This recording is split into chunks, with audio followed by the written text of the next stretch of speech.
தமிழ்நாட்டில் தமிழ்நாட்டில் எவனுக்கும் பாதுகாப்பு இல்லை என்பதை இந்த டிபி நிறுவனுடைய தலையை உடைக்கப்பட்டதுலேயே நிரூபிக்கப்பட்டது.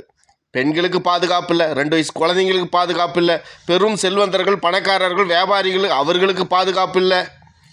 இதையெல்லாம் சுற்றி காட்டக்கூடிய டிபி நிறுவர், பத்திரிகையாளர்கள், தொலைக்காட்சியாளர்கள் அவர்களுக்கும் பாதுகாப்பு இல்லை. இந்த திமுக கேடுகட்ட இவனுங்களால எவனுக்கும் பாதுகாப்பு இல்லை. உங்களுக்கு கருத்து இருந்தால் கருத்தை எடுத்து வைங்க.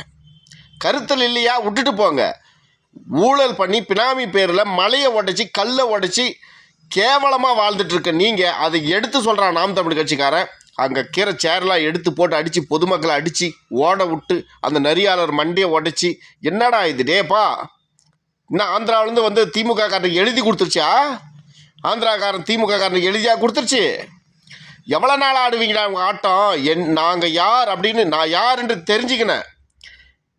திமுக ஒரு தீய சக்தி, திமுக ஒரு கேடுகட்ட கட்சி, திமுக தமிழனுக்கு எதிரான கட்சின்னு புரிஞ்சுக்கினேன். இதை புரிஞ்சிக்க ரொம்ப நாள் ஆகாதுப்பா. நீ வந்து கமலஹாசனை இறக்கி விடலாம், விஜய் இறக்கி விடலாம், இப்படி குறுக்கால ஓட விடலாம்.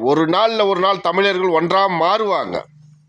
அன்னைக்கு திமுக செய்த பாவத்துக்கான பனிஷ்மெண்ட்டை திமுக கவுன்சிலருடைய பேரப்புள்ள கூட கக்கிட்டு போனோம்.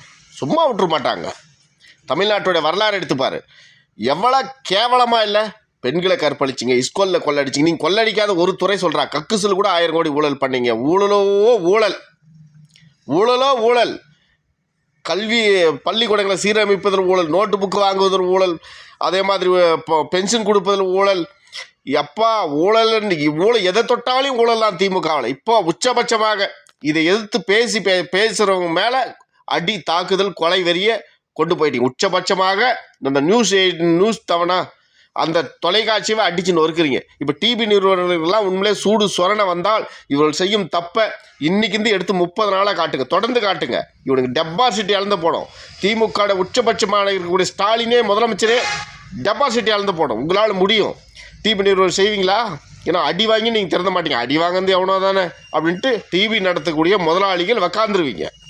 அடி வாங்கிறது வேலைக்கார பசங்க தானேன்னு உண்மையிலே சொல்கிறேன். ரொம்ப வெக்கமாக இருக்குது, அசிங்கமாக இருக்குது.